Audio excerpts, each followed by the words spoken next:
Well, to be clear, it's not us. It's not me. It's he. Spiritual Insights was put together by Dr. Dean Portinga, who is an exceptionally gifted person. And for you to embrace what we have to offer, you need to understand why I think so highly of this man. Trust me, I'm just going to touch on a few points. Yet if I do it effectively, your perspective will change instantaneously.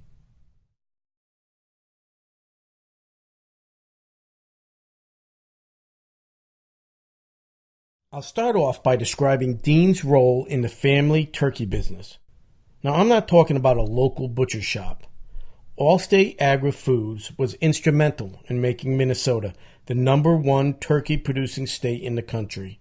And Dean's earliest memories focus around his dad, who had very little formal education.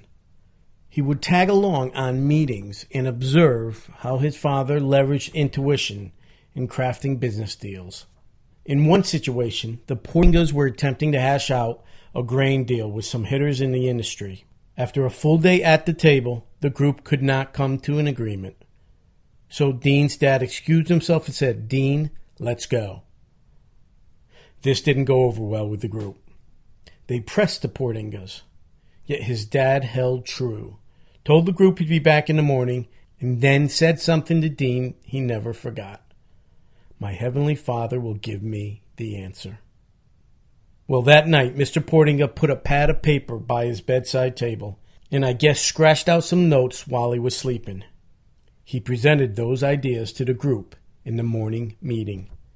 They all agreed, and the deal was done in a matter of minutes.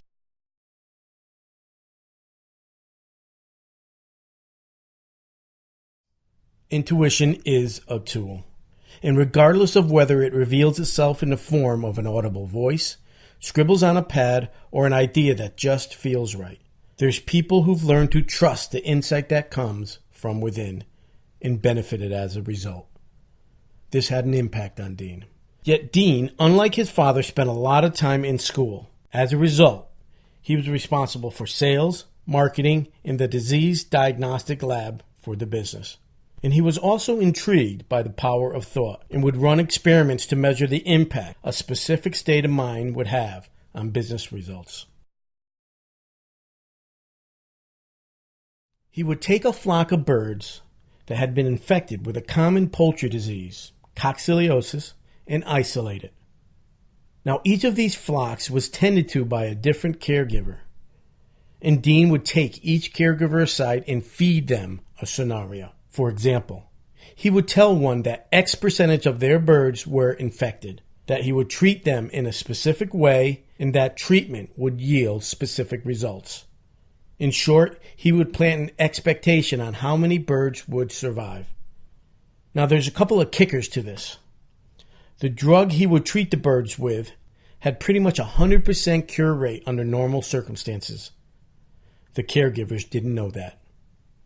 And to top it off, Dean inserted a placebo, or a sugar pill, into the mix. Well, he ran a lot of these tests, and the results were conclusive. 85% of the time, the actual cure rates matched the projected cure rate Dean had fed into the caregiver's mind, regardless if the birds got the med, a placebo, or no treatment at all. Now, I can't say why each caregiver unconditionally believed in what Dean had told them, which I think is the critical factor. But I can say, point of fact, that those beliefs caused the caregivers to think in a specific way, and those thoughts had an impact. Proof positive. Our thoughts create not only our reality, but also impact the reality of those around us.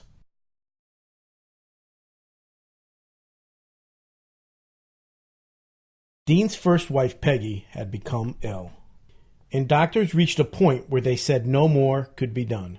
Peggy and Dean didn't accept this prognosis, so they turned to a Christian Science practitioner, and within a few sittings, Peggy was healed permanently. This had an impact. Dean wanted to know how the power of prayer healed her when modern medicine could not. Was this the product of religious beliefs, or were there other principles at work? To seek out these answers, he would have to leave the family business, which meant he would have to go up against his father's wishes. Not an easy thing for him to do. And it frames one of Dean's defining traits. You see, Dean knew he had a purpose, and even though he wasn't sure exactly what that was, he consistently chose the path he felt moved him in the right direction, regardless of the cost. So he and Peggy became Christian Science practitioners. Now, I don't know much about the religion, yet I gather it centers around a complete faith in the power of God, which sounds like a pretty good thing. Yet in terms of treating illnesses, there is no medicine used. So Dean would sit with people, usually read a passage from the Bible, and see them as healed. And they would be. Now this made sense to me. I'm a spiritual guy. Then Dean shared a story that truly enhanced my perspective. And I need to warn you on the front end, what I'm about to share will challenge you on a number of levels, because it's not about what might be possible. This happened, which changes everything. One day, Dean received a call from a lady who was staying in a motel just outside of St. Louis, and her husband had just passed on. She asked if Dean could come and pray with her, as she was alone and looking for strength. Now, Dean has this tactic of randomly choosing a passage from the Bible for guidance. So he asked the woman to hold the phone for a minute, pulled out his Bible, flipped to a page, and looked down to see the story of Lazarus, which we'll talk about down the road.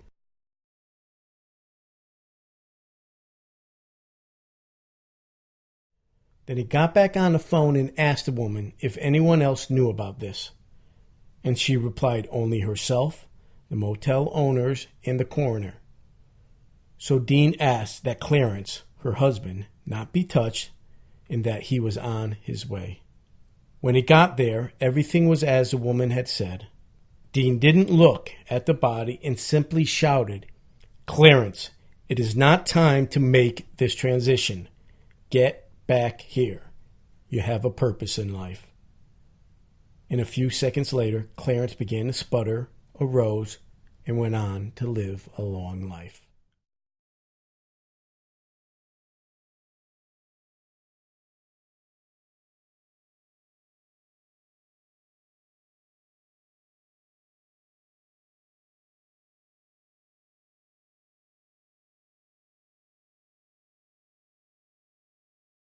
Now, I'm not even going to attempt to explain what transpired between Clarence and Dean. All I can say is that when I heard the story and thought on it, a calm came over me. This is who I am. Love. And another piece fell into place. Yet, as you might guess, the word of this spread like wildfire throughout the Christian Science community, although it is a pretty close-knit group. Dean could raise the dead. And to this he replied, "I was just doing as I was led to do. It is not me, but love working through me." Well, this elevated Dean's standing in the church. And as a result, Dean gained access to some fairly sensitive documents. He soon discovered that the inspired meaning of those documents did not match what was being communicated. Translation errors, idioms, and misrepresentations were keeping people from understanding some basic principles. This didn't sit well with him. As his awareness of the difference between religious beliefs and spiritual beliefs became clear, he decided he could no longer stick with the Christian Science Church. It was not in line with his purpose. So he left.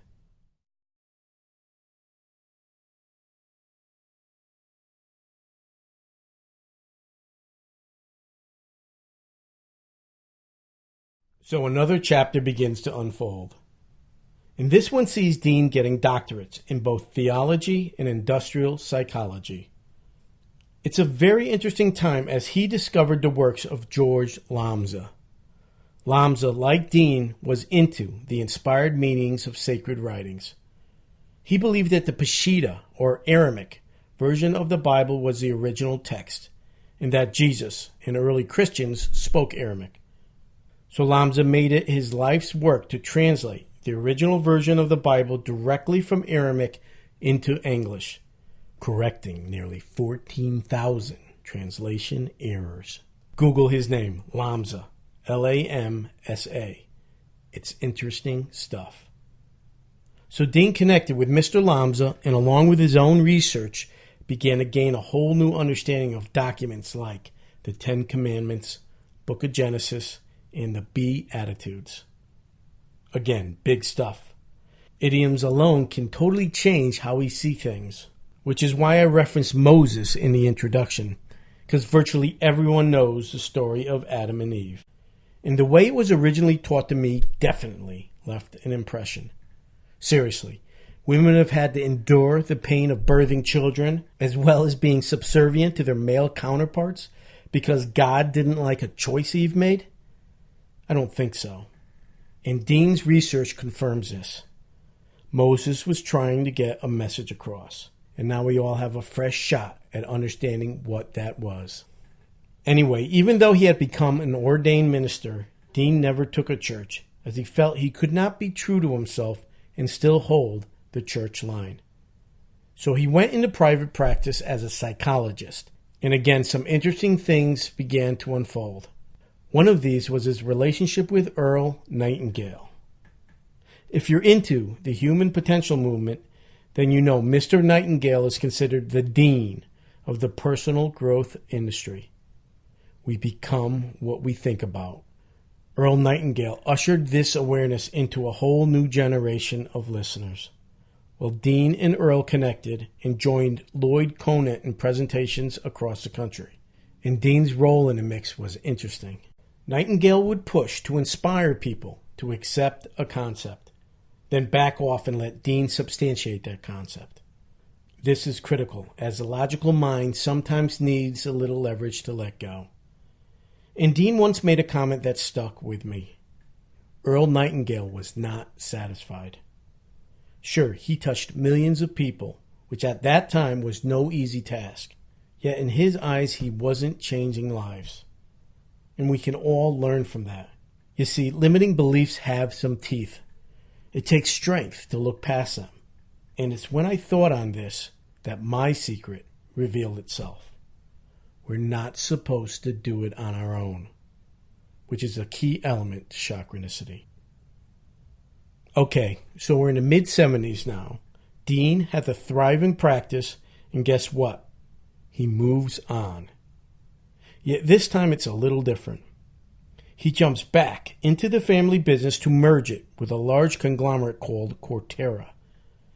I guess he joined to look after the family's interest. And I use the word guess because he doesn't talk about this time much. I know he viewed it as a great opportunity to merge these principles into corporate America. I know he sat on the board and was one of 3 top executives. And I also know that he divorced Peggy at this time. So what happened? Honestly, I really don't know. But I think Dean encountered some limitations. Just imagine, you're working with your top managers, guiding them to leverage their intuition, and also directing them to focus only on the positive circumstances that unfold, regardless of the realities that are staring them in the face, which is not an easy thing to do. So I don't think many people were able to pull it off. They weren't ready, which begs the question, are we ready now? Well, Dean did follow through and got the family business squared away. Then he moved on. And things pick up again with Dean living in a 1-bedroom apartment. These were pretty lean times. And Dean recalls attending a workshop where he met a lady who had perfected an approach to strengthening the human nervous system. He liked this. And I can just see him, this 6-foot, 2-inch tall beanpole, putting the moves on to capture this woman's attention. And when he does, she levels him. She squares up and asks, if you could have anything you wanted, what would it be? Dean didn't have an answer. Think about it. Here's this guy with multiple degrees, with all this spiritual insight and practical experience, and he doesn't know what he wants. Anyway, the woman's name is Bobby Stevens. The two got married, and Dean finally did come up with an answer. If I could have anything, I would have an unlimited amount of funds to research how thoughts affect all aspects of our lives, our spiritual, mental, and physical well-being. And that was it. Dean shared his desire with the universe and left it at that. Seems Bobby had taught him a few new tricks. And it didn't take long for the universe to respond. Dean connected with Lynn Charlson, who was a man very similar to Dean's dad. He had very little formal education, yet somehow was able to leverage his intuition to invent fluid hydraulics and orbital motors, whatever they are. He owned a number of very valuable patents, made a lot of money, and decided to fund Dean's vision by launching a research foundation. Okay, let's pause for a moment, because this is another big one. Dean, in essence, had created a vision board. He wanted to do research. And this guy Charlson just shows up and says, "Would you like to run a research institute?" Now, no one on this planet could have predicted the circumstances that brought these two men together. And at the same time, it didn't happen by chance. Dean worked a process, and as a result gained the opportunity to further explore the topics of quantum physics, neuropeptides, structured water. In one instance, he took a drop of blood from an individual, kept the K cells alive in a petri dish, and observed those cells through a microscope. He then sat with the woman whose blood it was and explored a range of emotions.